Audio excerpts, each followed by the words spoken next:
Surat Al Baqara, Surat number 2.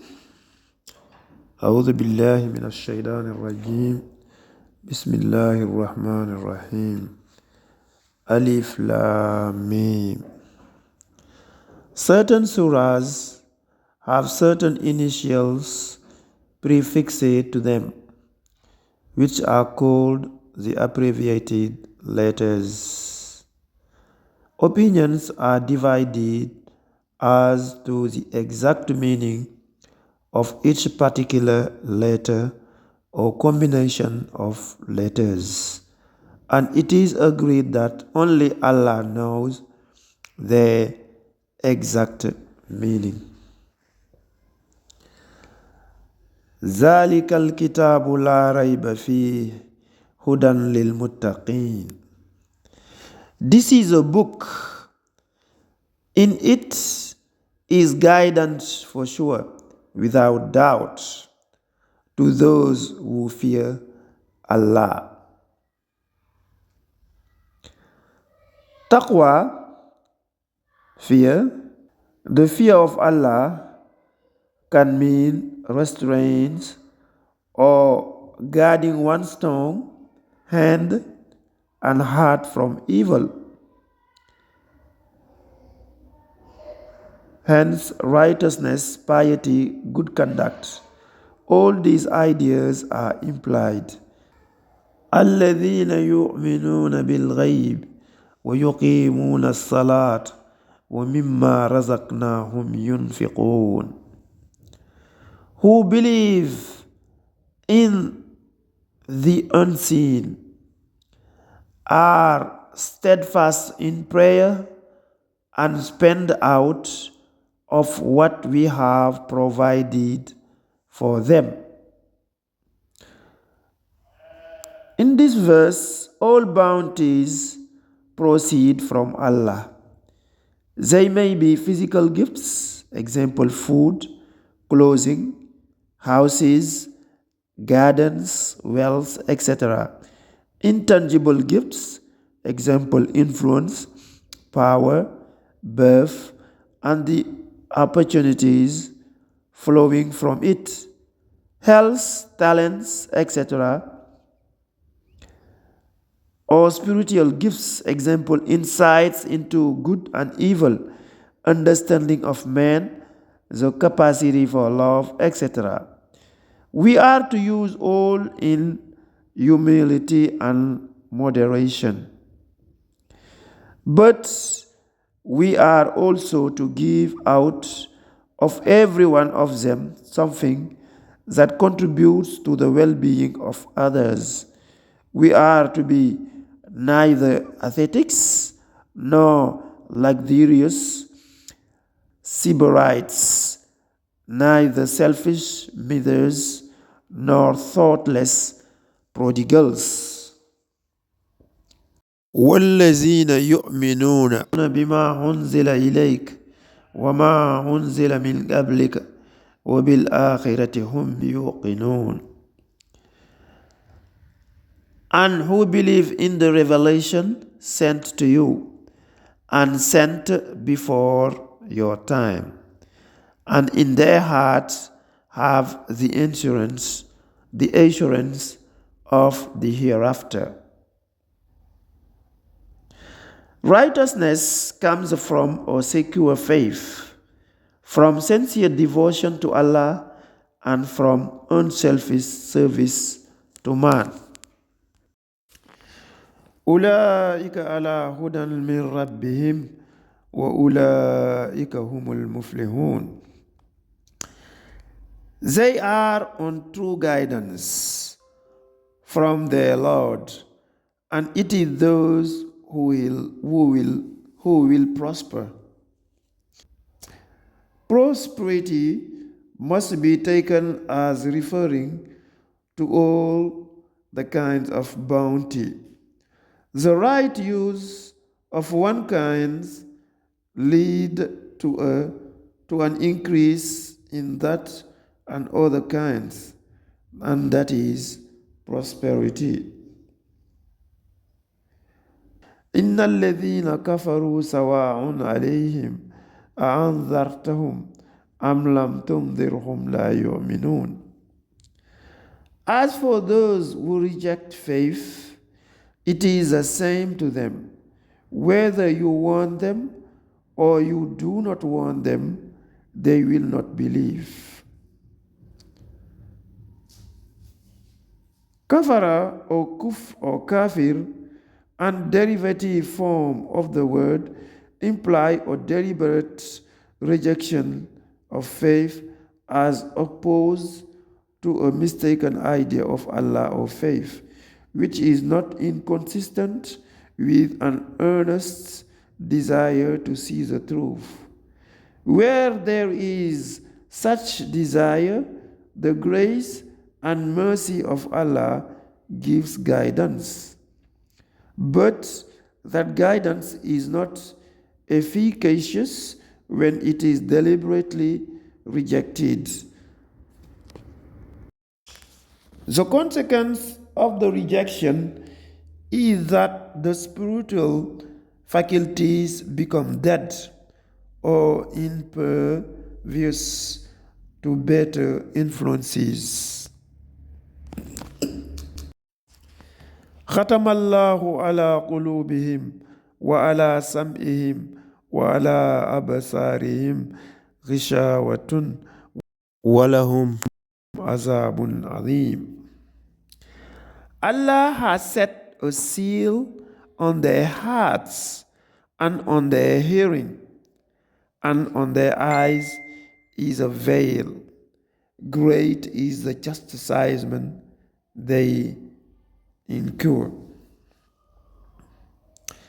The penalty here is the opposite of the prosperity. As we go down the path of sin, our penalty gathers momentum, just as goodness brings its own capacity for greater goodness. ومن الناس من يقول آمنا بالله وباليوم الآخر وما هم بمؤمنين. Of the people, there are some who say, we believe in Allah and the last day, but they do not really believe. We now come to a third class of people, the hypocrites. They are untrue to themselves, and therefore their hearts are diseased. The disease tends to spread like all evil. They are curable, but they harden their hearts. They soon pass into the category of those who deliberately reject light. يخادعون الله والذين آمنوا وما يخدعون إلا أنفسهم وما يشعرون. They think they deceive Allah and those who believe, but they deceive only themselves, but they don't realize it. في قلوبهم مرض فزادهم الله مرضا ولهم عذاب عليم بما كانوا يكذبون. In their heart is a disease, and Allah has increased their disease, and grievous is the chastisement they incur, because they lied to themselves. The insincere man who think he can get the best of both worlds by compromising with good and evil only increases the disease of his heart, because he is not true to himself. Even the good which comes to him, he can pervert it to evil. So the rain which fills out the ear of corn or lends Fragrance to the rose also lends strength to the thorn, or adds strength to the poison of the deadly nightshade. وإذا قيل لهم لا تفسدوا في الأرض قالوا إنما نحن مصلحون. When it is said to them, don't make mischief on the earth, they say, we are only ones that put things right.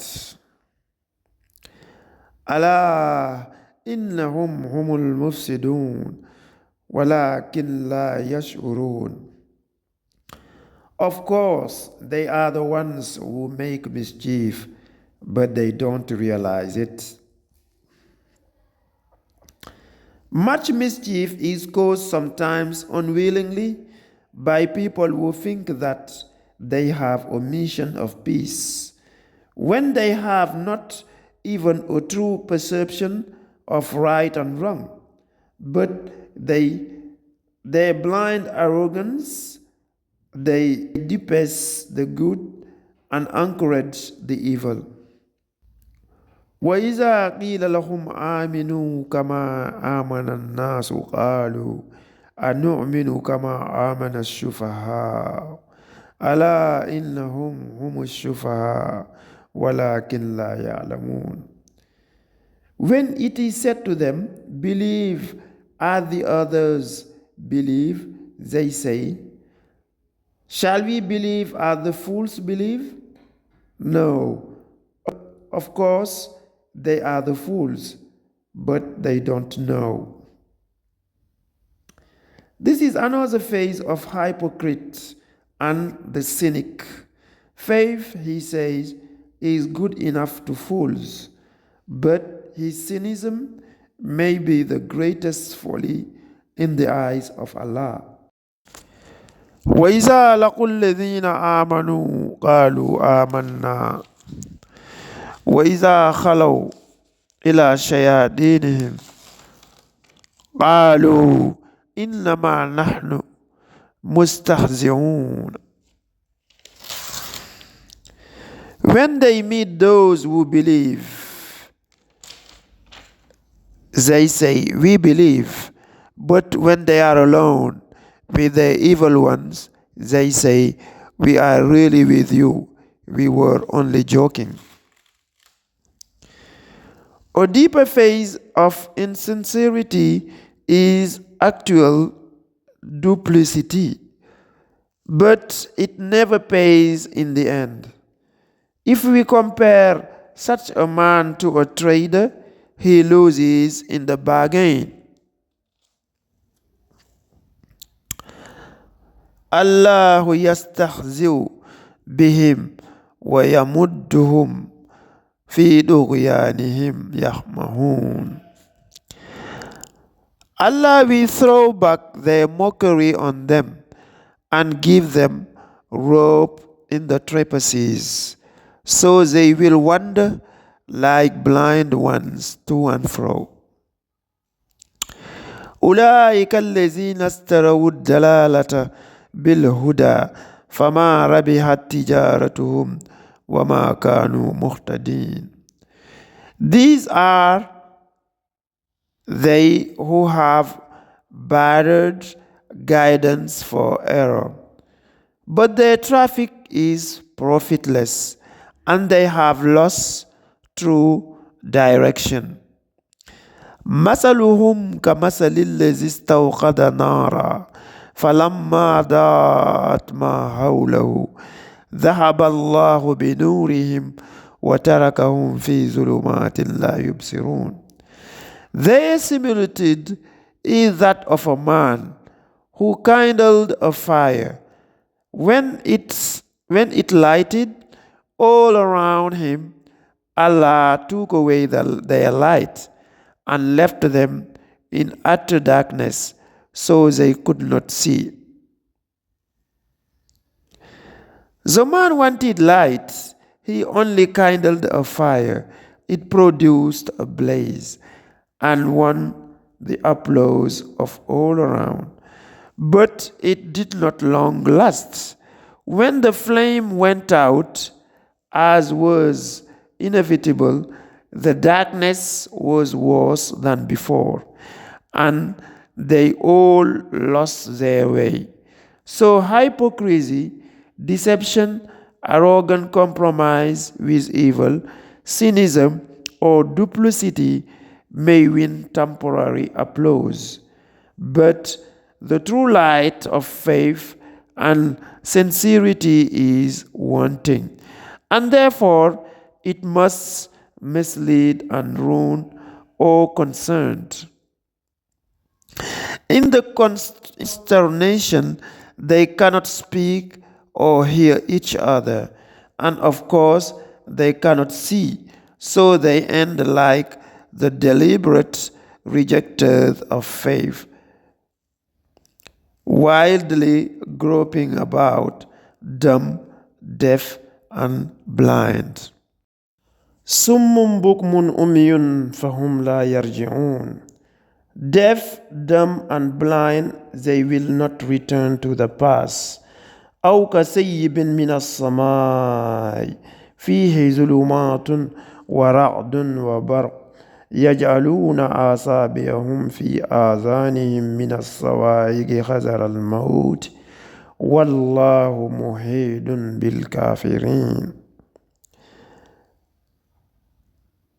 Of another similitude is that of a rain-laden cloud from the sky.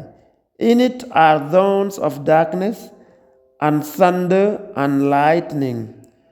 They press their fingers in their ears to keep out the stunning thunderclap, the while they are in terror of death.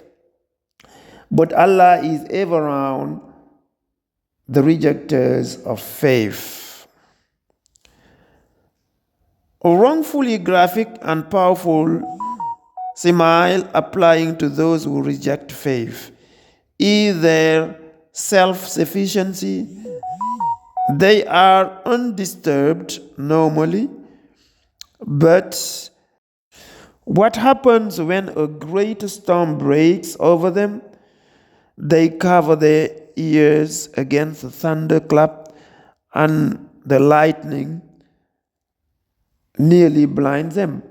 They are in mortal fear, but Allah encompasses them around, even them, for He at all times encompasses all. He gives them rope. In the intervals of deafening noise and blinding flashes, there are moments of steady light, and these creatures take advantage of them. But again, they are plunged into darkness. Perhaps they curse, perhaps they think that the few moments of effective light are due to their own intelligence.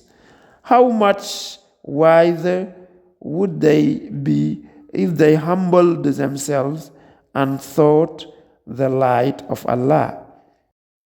يكاد البرق يقذف أبصارهم كلما عدا لهم مشوا فيه وإذا أظلم عليهم قاموا ولو شاء الله لذهب بسمعهم وأبصارهم إن الله على كل شيء قدير. The lightning all but snatches away their sights. Every time the light helps them, they work therein. And when the darkness grows on them, they stand still.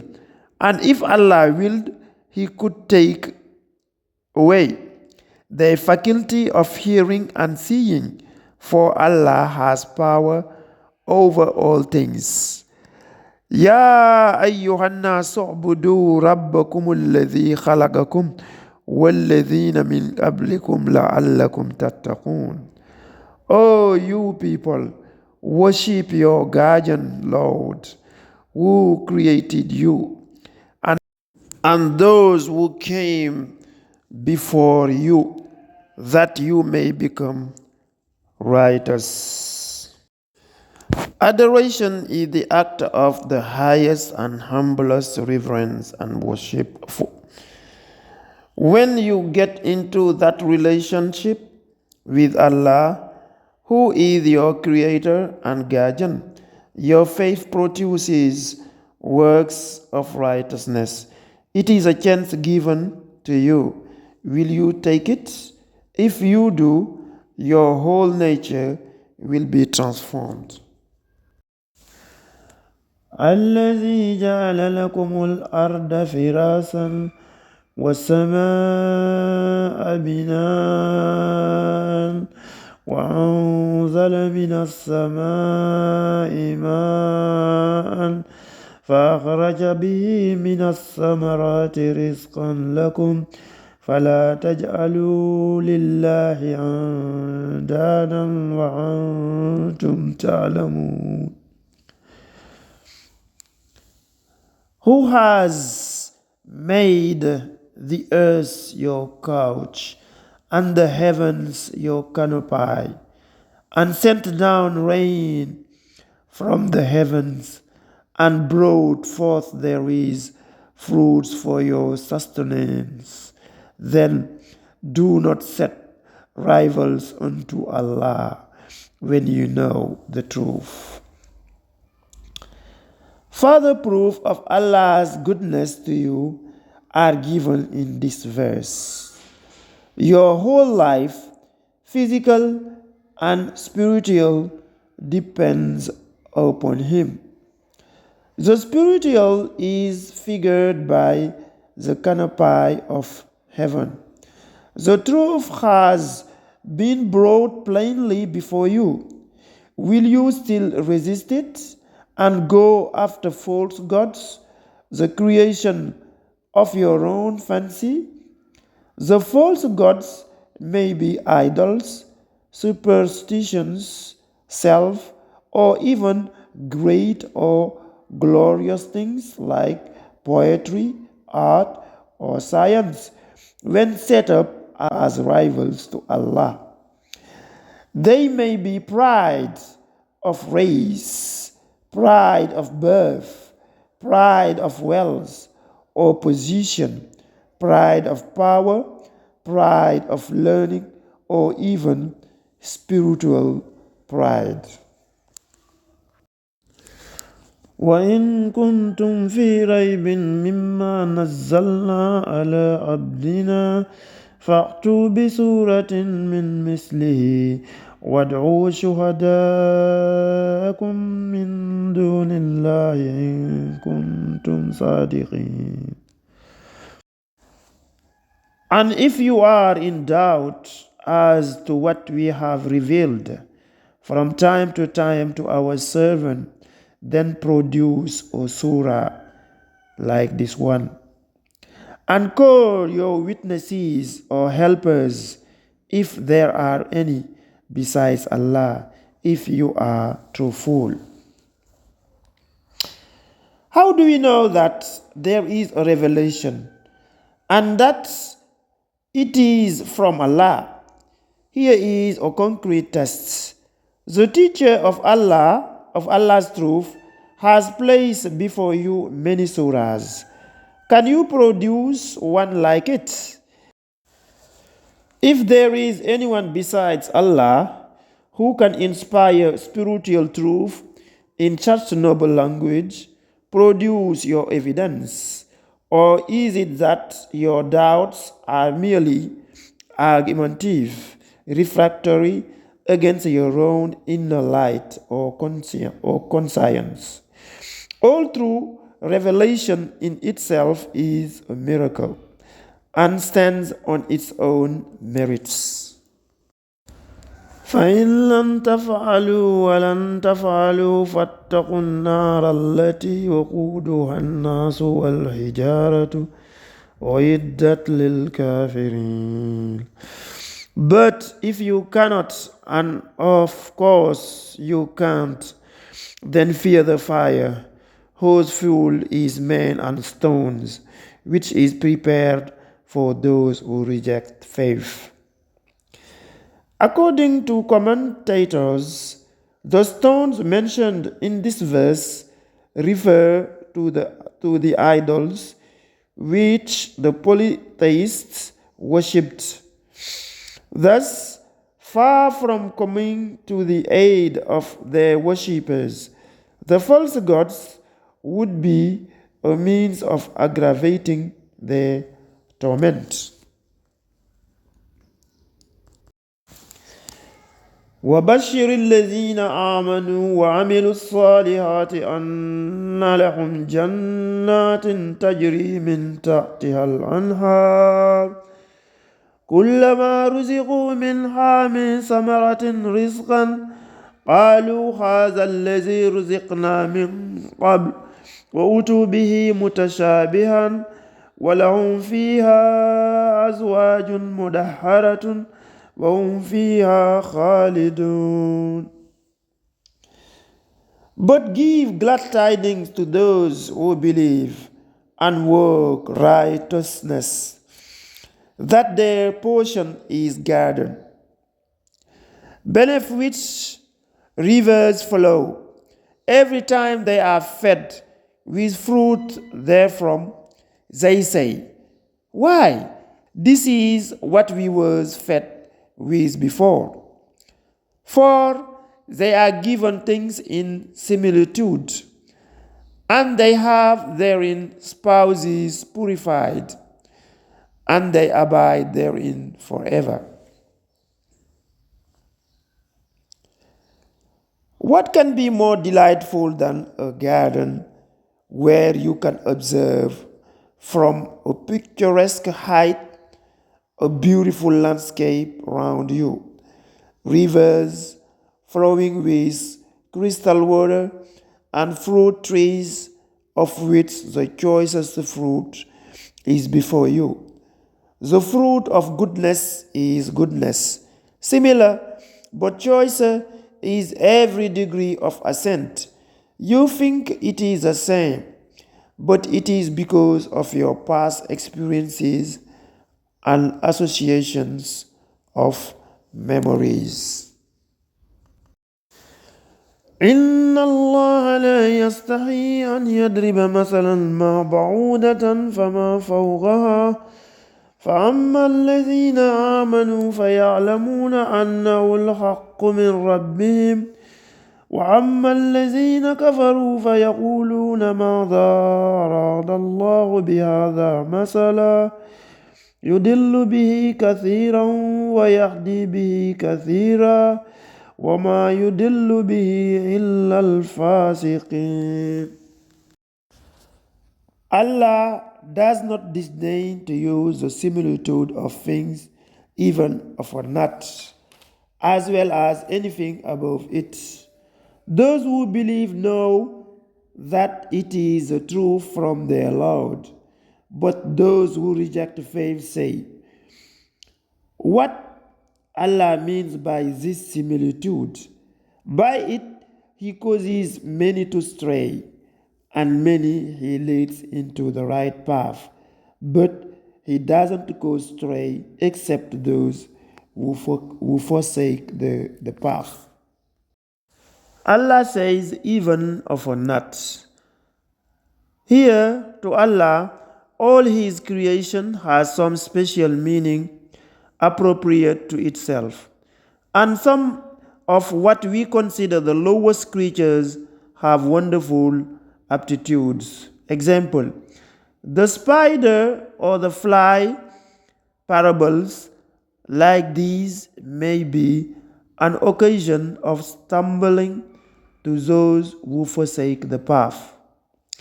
In other words, those who deliberately shut their eyes to Allah's signs, and their penalty to attributes is attributed to Allah. But lest there should be misunderstanding, it is immediately added that the stumbling and offense only occur as the result of the sinner's own choice of the wrong course. الذين ينقضون عهد الله من بعد ميثاقه ويقطعون ما أمر الله به أن يوصل ويفسدون في الأرض أولئك هم الخاسرون. Those who break Allah's covenants after it is ratified and who split apart what Allah has ordered to be joined and do mischief on earth, these cause loss only to themselves. كيف تكفرون بالله وكنتم أمواتا فأحياكم ثم يميتكم ثم يحييكم ثم إليه ترجعون. How can you reject the faith in Allah, seeing that you were without life and He gave you life? Then He will cause you to die and will again bring you to life, and again to Him you will return. In the preceding verses, Allah has used various arguments. He has recalled His goodness, resolved doubts, plainly set forth the penalty of a wrongdoing, given glad tidings, shown how misunderstandings arise from a deliberate rejection of the light and breach of the covenant. Now He pleads with His creatures and appeals to their own subjective feelings. He brought you into being. The mysteries of life and death are in His hands. When you die on this earth, that is not the end. You were of Him, and you must return to Him. Look around you and realize your own dignity. It is from Him. The immeasurable depths of space above and around you may stagger you. They are part of His plan. What you have imagined as the seven firmaments and any of other schemes you may construct bears witness to His design of order and perfection. For His knowledge, unlike yours, is all comprehending. And yet, will you deliberately reject or obscure or deaden the faculty of faith which has been put into you? هو الذي خلق لكم ما في الأرض جميعا ثم استوى إلى السماء فسواهن سبع سماوات وهو بكل شيء عليم. It is He who has created for you all things that are on earth.